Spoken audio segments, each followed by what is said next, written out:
zeroing in on the Steelers offense right now. Part of the reason why there's 0 under the L column for Pittsburgh, which has provided Big Ben, since coming off of campus at Miami of Ohio, quite a bit of pass catchers. The emergence of a superstar is happening week in, week out. These weapons, I mean, it's outstanding what they've done. Everybody come and get it. There's enough to go around. That's Irvin over a man. Crazy. Touchdown over the middle. Deontay Johnson. The defender had no chance. Juju Smith-Schuster, Hines Ward type of player, can do everything.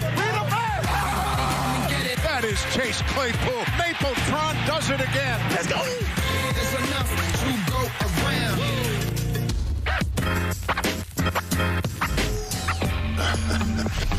All right, that's how we bring it to our home school edition of Football 101. And Irv, you know, I love watching these young receivers of the Pittsburgh Steelers. And the more I watch them and the more I watch them work with Big Ben Roethlisberger, the more I start to see some of those talented old weapons and great players that we've seen in Steeler uniforms before. And, you know, let me show you what I'm talking about. AB and Big Ben had this great rapport and feel for the game. Look at Deontay Johnson up here at the top, and his feel. He's got a double move here.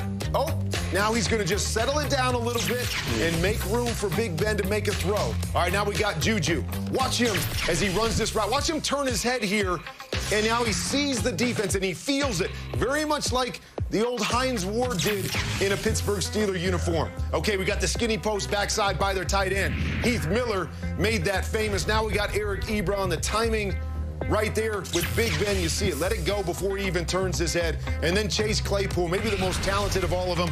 Watch this sweet, smooth, double move. Do-do.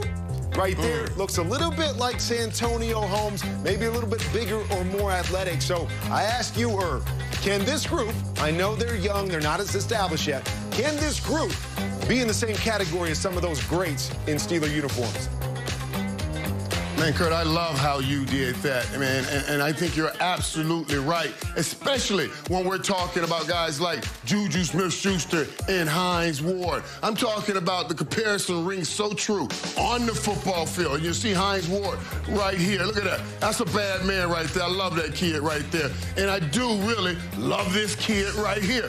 I'm talking about, yes, they have similar football attributes, but they have similar personalities and characteristics where everybody on the team loves them, everybody on the team rallies around them, and they are the great support for everybody on that team, Kurt. So when I see it, I say, oh, wow, I love this comparison. The Deontay Johnson, he does have some of that understanding that AB has and some of that quick foot stuff that AB has to beat you in the open field.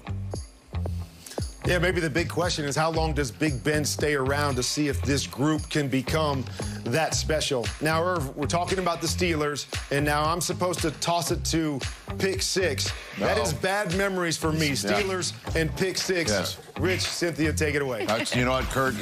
I appreciate you talking about the elephant in the room instead of me. I really appreciate that. It is time for Cynthia Freeland to give us 6 picks about who's going to win in Week 11, starting with this game, Steelers versus the Jaguars. Well, I'm just trying not to underwhelm anyone here. But you could totally take the Hines Ward, a.k.a. Juju Smith-Schuster. But I want to point out, in this monstrous win, you also want to consider James Conner, who has somewhat underperformed in terms of fantasy value this year. But with 70 rush yards, a rushing touchdown, and 2 receptions for 11 yards, that makes him running back 6 this week. So I think this is the kind of start to the end of James Conner. Okay, so let's talk about the Texans and the Patriots and look at this result. What do we have here? I'm going to have to block my mentions because Patriots Nation is very loud and in charge, but I have a 1-point Texans win in this one. Why? Because of Deshaun Watson. He's so dynamic, and against this Patriots defense, even though they are healthier, I still have 279 passing yards, 2 touchdowns, and 34 rush yards. I think Kay talked about a revenge game for a certain receiver, and I'm all over that. Okay, so that'll be Brandon Cooks going against his old team and Romeo Crennel coaching against Belichick. You've got the Ravens taking this rematch against the Titans. Yeah, a kind of close margin, just one field goal difference in this one. Why? Because of Derrick Henry. His ability to really run and take advantage of the fact that there's missing pieces of this Ravens defense means 81 rush yards, a rushing touchdown, and then, of course, there's always that one reception for 11 yards for good measure. That makes him running back number 5. And we'll see. He does have the ability to pass right there. We'll see how that one goes. Browns and Eagles in the Cleveland rain. You take the Browns. Yeah, just by 2 points. Without Myles Garrett, it made it a little bit closer than it would have been, but I still think Nick Chubb is the difference maker in this one. 74 rush yards, a rushing touchdown, and then, of course, the one reception for 9 yards. He's running back 13. You could also play his running back mate, Kareem Hunt, but a little bit lower value for that one. Okay, so moving on to the Saints and the Falcons. What do you have for Taysom Hill in this Saints win?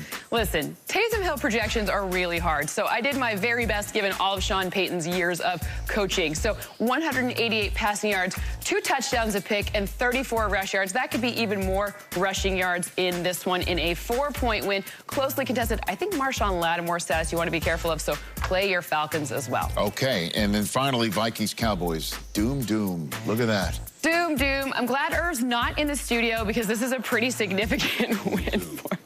Ezekiel Elliott is going to have 72 rush yards, 2 receptions for 21 yards. He's running back number 17. Notice 17 for him, huh? Yeah. Wow. Notice what number doesn't appear there. 2 letters, T and D. Yes, I don't do. appear there.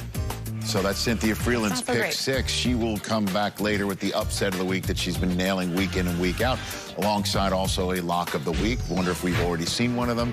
And then that'll be later on. Miami and Denver facing off with both quarterbacks at age 25 or younger for the first time since Week 4, 1985, when young John Elway and young Dan Marino went at it.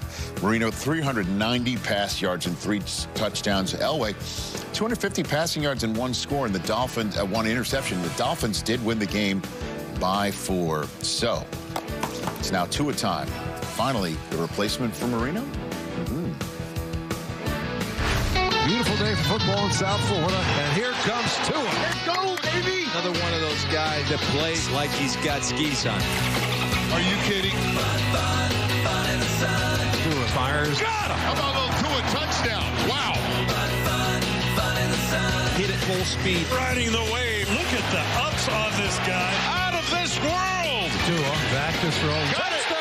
What a throw! The Tua era begins. All we missing is a beach ball. Oh, my word. Oh, boy. We do love ourselves some Tua around these parts. He's got the 3rd highest passer rating by a rookie in NFL history with a minimum of 50 attempts. He's also joined the aforementioned Marino as the only rookie quarterbacks in team history with 5 or more passing touchdowns in his first 3 career starts, and he has not thrown an interception during all of that. One of the reasons why the Dolphins have been undefeated since Week 5, joining the Steelers and Saints as the only teams in that department. That's how we go to Mooch's Minute. All right, time now for Mooch's Minute. Tua Tagovailoa. You know what? The last time a left-handed quarterback started in the National Football League was 5 years ago. Kellen Moore, now he's coaching for the Cowboys. And you know what? I know a little something about left-handed quarterbacks because I had Steve Young, all right? But they're playing the same way. Here's pass 94, quarterback key pass left. All right, you got to change the launch point, okay? Get him out of the pocket. 1 in the flat? No. Let's go to number 2. Throw it from the run. Nice job, Tua. All right, what? Steve did the same thing. All right, here we go. Fake 94, quarterback key pass left. All right, fake to one of my favorite players, Garrison Hurst. All right, let's everybody suck it up. Here we go. 1's not there. 2, shoot it in there. Good job, Steve. Same kind of play, isn't it? Now, they're not big guys. 2 is 6 feet, Steve 6'1". You got to slide in the pocket so you can see. You can see these guys are big dudes. Slide and shoot it in there. You got to find a throwing lane, don't you? Watch Steve Young. Go on back in the pocket. These guys are really big, so you got to slide so you can see. Slide, Steve. There you go. There's a vision lane. There's a throwing lane. Bang. All right? They're both very good at this. You got to be able to run. Use your legs once in a while. Get out of trouble. Extend the plays. Become a runner. Lock that thing away. Spin around. All right, here we go. There goes Tua. He's pretty good at it. Steve was one of the best ever at it. Yeah, he could run. But you know what? He led the league in passer rating a record 6 times. That guy was an MVP, Hall of Famer, the whole thing. They're not the same guy exactly, but they need to play the same way because of their size. Move them around. Let them play with their legs. And you know what? Tua today is going to be traveling to Denver.